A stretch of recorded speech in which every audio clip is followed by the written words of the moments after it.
This video is brought to you by NordVPN. On Saturday, Gabon went to the polls to elect their parliament and president. In the early hours of Wednesday morning, after many days of counting, the Gabonese Election Centre announced that incumbent Ali Bongo had won a third term with 64% of the vote. The opposition denounced the election as fraudulent, and a few hours later, members of the Gabonese military announced on television channel Gabon 24 that they'd taken control of the country and called for the dissolution of all existing Gabonese political institutions. This is the most recent in a series of military coups sweeping across former French colonies in Africa, and it doesn't bode at all well for West Africa's political stability. So in this video, we're going to have a look at Gabon's post-colonial history, what happened yesterday, and to what extent this could accelerate the destabilisation of the wider region.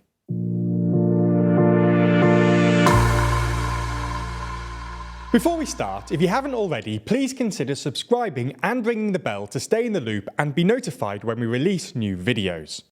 So let's start with a bit of context. Like many of the countries that have recently suffered military coups, Gabon is a West African country that used to be a French colony. It gained its independence in 1960 and was originally considered one of the most politically stable countries in the region. It was relatively wealthy, thanks to its 2.5 billion barrels worth of oil reserves, and it was one of the few African countries that exported more stuff than it imported. Gabon is, in many ways, a petrostate. Even today, oil revenues account for 80% of all exports, 45% of GDP, and 60% of government revenue. Anyway, when Gabon became independent, there were basically two political parties: the Gabonese Democratic Bloc, led by Leon Mba, and the Gabonese Democratic and Social Union, led by Jean-Hilaire Ombé. Leon Mba won the first election in 1961 and became president, but appointed Jean-Hilaire Ombé as foreign minister. Gabon's democratic success was short-lived, however, and in 1964 the Gabonese military staged a coup, replacing Mba with Ombé. Unfortunately for Ombé, the coup was toppled 3 days later after the French military intervened on behalf of Mba, who subsequently sentenced Ombé to 20 years of hard labour and exile, even though Ombé apparently wasn't involved in the coup planning and didn't know it was going to happen. Scarred by the experience of the coup, Mba began to consolidate his power, but died in 1967. He was succeeded by his vice president, Albert Bernard Bongo, who would go on to become Omar Bongo in 1973 after converting to Islam on the advice of Libya's Colonel Gaddafi. In 1968, Bongo announced that Gabon had become a one-party state, dissolved the incumbent Gabonese Democratic Bloc, and set up his own party, ironically called the Gabonese Democratic Party. Omar Bongo went on to rule Gabon continuously for almost 42 years until his death in 2009. Bongo was pressured by the public into allowing other political parties to run for office in 1990, but elections were reliably marred by widespread allegations of vote rigging, and Bongo was a savvy political operator. He successfully co-opted or bought off opposition politicians while using the country's oil reserves to keep them on side. Bongo also enjoyed support from France, in part because he gave the French oil company, Elf Aquitaine, privileged rights to exploit Gabon's oil reserves. With support from both the Gabonese elite and France, Bongo was able to maintain political stability in Gabon for the entirety of his reign. To be clear, we're not saying Bongo was a good leader. Despite Gabon's enormous mineral wealth and the fact that it had one of the highest GDP per capita in the region, 40% of the population still lives in poverty, and youth unemployment is at about 35%. Nonetheless, it's worth noting that Gabon enjoyed an impressive degree of political stability, especially when compared to its neighbours, which makes yesterday's coup all the more worrying. Anyway, Bongo's death in 2009 triggered a presidential election, which was apparently won by his son and former defence minister Ali Bongo, who was then re-elected in 2016. Both times, the election was marred by allegations of vote rigging, sparking short-lived protests across the country. Bongo definitely cheated in the 2016 election, which he apparently won by less than 1.5%, after apparently winning 95.5% of the vote in his home province of Haut-Ogooué on a somewhat implausible 99.9% turnout. So you get the idea. Clearly, Bongo Jr. isn't actually popular in Gabon. This is probably largely because falling oil prices and underinvestment in Gabon's oil industry have reduced oil revenues and caused the economy to stagnate since he came to power. Elements of the military actually attempted a coup in 2019 after Bongo suffered a stroke, but it was quickly snuffed out by the security services. Anyway, this takes us up to Saturday, when Gabon went to the polls to decide on whether or not to give Bongo a third term. Bongo's main opponent this time was the Alternance 2023 coalition and their presidential candidate Albert Ondo Ossa, a former education minister under Bongo Sr.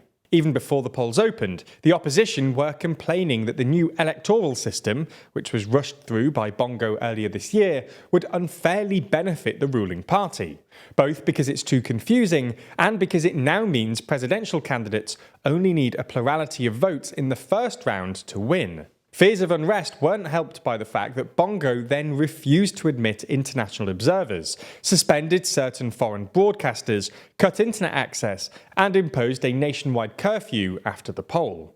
Finally, on Wednesday morning, after over 3 days of counting, the Gabonese Election Centre announced that Bongo had won with 64% of the vote, with Ondo Ossa coming second with 31%.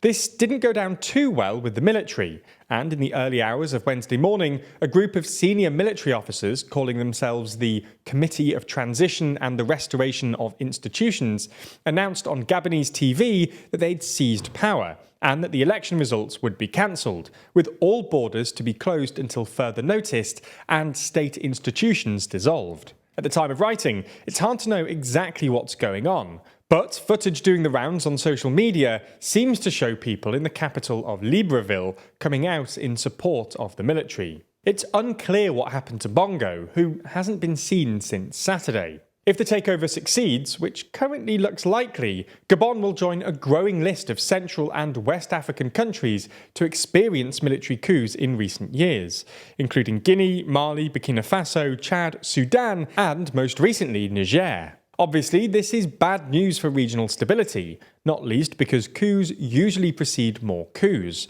But what makes Gabon so remarkable is that, unlike most of the other countries on the list, Gabon is a relatively wealthy country that's enjoyed political stability for most of its post-colonial history. Clearly, Gabon's coup is cause for concern, and West and Central Africa looks set for even more political instability. Following stories and doing independent journalism often requires a fair bit of travel, from attending the NATO summit in Lithuania or Munich Security Conference to exploring Aldi across Germany or being forced to hang out with fellow Nebula creators. It's all right for some people. What is consistently annoying though is the technology. When you need to work from abroad or even just access the services you're used to, it's often way harder than you'd like, requiring endless verification, validation and authentications. As I'm sure you already know, that's when NordVPN comes into play, helping you connect to the internet wherever you are.